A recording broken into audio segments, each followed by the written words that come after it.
चलिए हम आज जिस शख्सियत के बारे में देखने जा रहे हैं वह छत्तीसगढ़ में बिल्कुल आत्मा की तरह निवास करने वाले शख्स हैं, क्योंकि जो इन्होंने ऐसे ऐसे कार्य किए हैं ये इनका बताना चाहूंगी, इनका पहले नाम बताना चाहूंगी।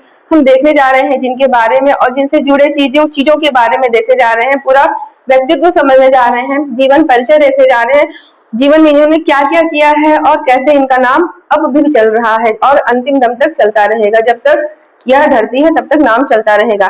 हम देख रहे हैं डॉक्टर खूबचंद बघेल के बारे में। डॉक्टर खूबचंद बघेल, क्योंकि देखिए ये इनके नाम के आगे डॉक्टर लगा है तो ये चिकित्सक हुआ करते थे। चिकित्सक मतलब असिस्टेंट मेडिकल ऑफिसर AMO उस पद पर रहा करते थे। उसके बाद भी चिकित्सा के क्षेत्र से कुछ हटकर इनकी अपनी नौकरी से हटकर इनकी कुछ बातें रहा करती थी। यह स्वतंत्रता संग्राम सेनानी रहा करते थे। जब ये चिकित्सक के रूप में नागपुर में पढ़ाई कर रहे थे, 1919-20 का समय था, तब ये गांधी जी से प्रभावित हो गए थे और गांधी जी के सारे आंदोलन में यह भाग लेने लगे थे। जो इनका नौकरी था, अब इनको नौकरी भी पसंद नहीं आने लगी थी तो इन्होंने नौकरी भी छोड़ दिया, नौकरी का त्याग पत्र दे दिया। तो असहयोग आंदोलन के समय गांधी जी से प्रभावित होकर अपनी नौकरी छोड़ने वाले व्यक्ति में प्रमुख हो जाते हैं और उसके बाद भारत की स्वतंत्रता और छत्तीसगढ़ की स्वतंत्रता के लिए इन्होंने पूरा अपना जीवन लगा दिया। इनके जीवन में इनकी माता भी इनके साथ थी, है ना, और इनकी पत्नी भी इनके साथ थी। पूरा परिवार स्वतंत्रता आंदोलन में पूरा सहयोगी रहा है। अब देख लीजिए, चाहते तो ये अपने मेडिकल ऑफिसर की जॉब में प्रमोशन पा पाकर बहुत सारा मतलब बहुत अच्छी राजशाही जिंदगी चला सकते थे, बंगला कार गाड़ी सब मेंटेन कर सकते थे, एक अलग ही जिंदगी जी सकते थे। परंतु इनका जो विचार था, इनका जो सोच था, उनको एक अलग ही दुनिया में स्थापित करके रख दिया। ये सीधे सीधे स्वतंत्रता संग्राम सेनानी के रूप में अपने आप को ले गए, साहित्यकार के रूप में। जो छत्तीसगढ़ में जहाँ ऊंच नीच दिखता था, भेदभाव दिखता था, वहां पर ये आंदोलनकारी हो जाते थे। लोगों में चाहते थे कि जाति पाति का ऊंच नीच का भेदभाव ना रहे। तो ये अपने जीवन में पंक्ति रोको आंदोलन भी चालू किए थे। पंक्ति रोको आंदोलन क्या होता है कि जैसे एक ही समाज के व्यक्ति एक जगह बैठकर शादी विवाह में खाना खाते हैं, तो उस तरह की चीजें नहीं होनी चाहिए, इनका कहना था। बाकायदा उसके लिए इन्होंने आंदोलन भी किया है। तो उनके इस पंक्ति रोको आंदोलन या पंक्ति तोड़ो आंदोलन के बाद अब जो आप परिणाम देखते हैं कि कोई भी समुदाय का व्यक्ति हो, किसी के साथ भी बैठकर खाना खाता है, ऐसा कोई बंधन नहीं है। आप किसी भी पार्टी में जा रहे हो तो सब कोई मिक्स होकर खाना खाते हैं। यहाँ पर उनका जो सोच था वो उनको बहुत ऊपर ले गया। अब उसके बाद देखते हैं कृषि का क्षेत्र। कृषि के क्षेत्र में उतने ही ये अग्रसर रहा करते थे। कृषकों के विकास में, कृषकों को मतलब कृषकों के लिए क्या उत्थान के क्षेत्र में कैसे कार्य किए जा सकते हैं जिनसे इनका आदिवासी कृषकों का उत्थान हो सके, उसके क्षेत्र में हमेशा अग्रसर रहा करते थे। कृषि को एक औद्योगिक पैमाने पर दर्जा लाने के लिए हमेशा प्रयासरत रहे हैं।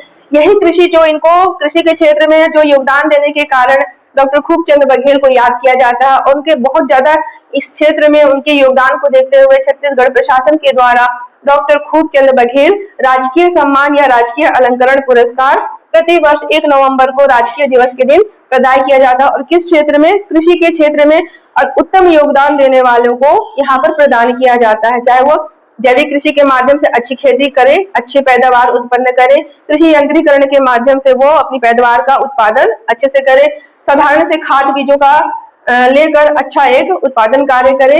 तो यहाँ पर वैसे व्यक्तित्व का चयन प्रतिवर्ष किया जाता है, क्योंकि कृषि के क्षेत्र में बढ़ावा देने के लिए इनके कदम हमेशा अग्रसर रहे हैं। इनके बारे में क्या क्या कहूँ, ये तो मतलब किसी परिचय के मोहताज भी नहीं है, क्योंकि ये अपना पूरा जीवन तो स्वतंत्रता संग्राम में दे ही चुके थे। इनकी पत्नी के बारे में भी क्वेश्चन आ चुका है कि ऐसे कौन से स्वतंत्रता संग्राम सेनानी हैं जिनकी पत्नी भी असहयोग आंदोलन के दौरान 6 महीने के लिए जेल गई थी।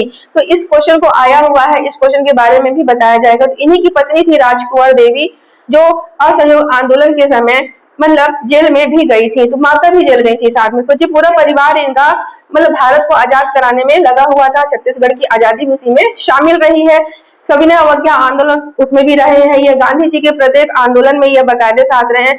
व्यक्तिगत आंदोलन जो 1940 में हुआ था, जो विनोबा भावे के द्वारा भारत में स्टार्ट किया गया था, जिसके प्रणेता विनोबा भावे को बोला जाता है, उसमें भी इन्होंने पूरा योगदान दिया था, पूरे शरीक रहा करते थे उसमें व्यक्तिगत आंदोलन में। फिर आप देख रहे हो कि भारत छोड़ो आंदोलन 1942 में जो हुआ था, भारत छोड़ो आंदोलन, उसमें भी इनकी पूरी भूमिका रही है। ये पूरे अपने आप को झोंक दिए थे पूरी तरह से आजादी के जो होता है, आजादी का यज्ञ होता है, उसमें अपने आप को अपने परिवार सहित पूरी तरह से उसमें स्थापित हो चुके थे। फिर छत्तीसगढ़ को आजाद कराने के लिए आपने बताया कि इन्होंने भारतीय संघ का गठन किया था, मतलब छत्तीसगढ़ को एक पृथक राज्य बनाने के लिए जो इन्होंने योगदान दिया था 1967 में छत्तीसगढ़ भारतीय संघ का गठन किया था। इसमें क्या था कि छत्तीसगढ़ को एक पृथक राज्य के रूप में स्थापित करने की मांग थी। ऐसे करके बहुत सारे मांगों के साथ साथ इनकी भी मांग थी और ये इसके अध्यक्ष थे, छत्तीसगढ़ भारतीय संघ के ये अध्यक्ष से गठन भी किए थे और इनके उपाध्यक्ष जिनके बारे में आगे बताई जाएगी। तो देख रहे हो आप यहाँ पर डॉक्टर खूबचंद बघेल का पूरा जीवन छत्तीसगढ़ में समर्पित रहा है और भारत में भी समर्पित रहा है। इनकी माता, इनकी पत्नी, इनके पूरे परिवार भी इस आंदोलन में शरीक रहा करते थे, जिनकी एक एक तर्पण से, एक एक स्टेप से हमको आजादी मिली है, उनमें डॉक्टर खूबचंद बघेल का नाम बहुत ही प्रमुख हो जाता है। तो आप इनको देखिएगा कि एक मेडिकल ऑफिसर या स्वास्थ्य विभाग में कुछ बड़े पोस्ट पर भी आगे आगे हो जाते हैं। उसके बाद भी इन्होंने अपनी विलासितापूर्ण जीवन को छोड़कर स्वतंत्रता संग्राम में अपने आप को दिया था। इनकी बहुत सारी रचनाएं हैं। ऊंच नीच को हमेशा स्मरण रखेंगे कि ऊंच नीच रचनाएं इस प्रकार से ही मैंने बताया था कि पंक्ति तोड़ो आंदोलन इन्होंने बनाया था। मतलब कि जो आप शादी विवाह में खाना पीना खाते हो तो एक ही पंक्ति में एक ही समुदाय के लोग होते हैं, जाति के लोग होते हैं, उन्होंने इसको तोड़ने का पूरा प्रयास किया था।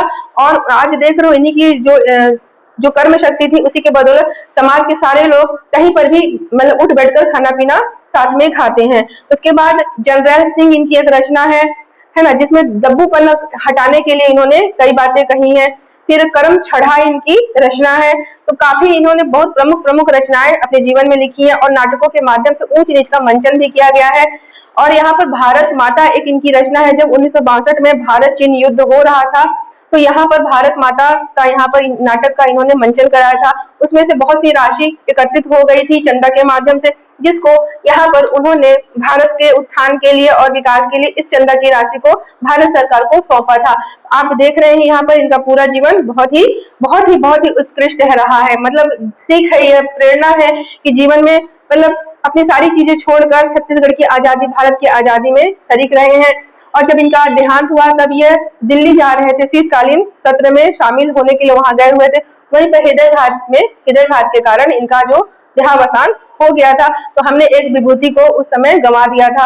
तो देख रहे हो इनका पूरा जीवन किस तरह से समाज के लिए और पूरे समाज को बढ़ाने के लिए रहा है। आज हम जो अलंकरण पाते हैं इनके काफी प्रयासों का ही परिणाम रहा है। मैंने यहाँ पर एक प्रमुख व्यू आपको बता दिया है।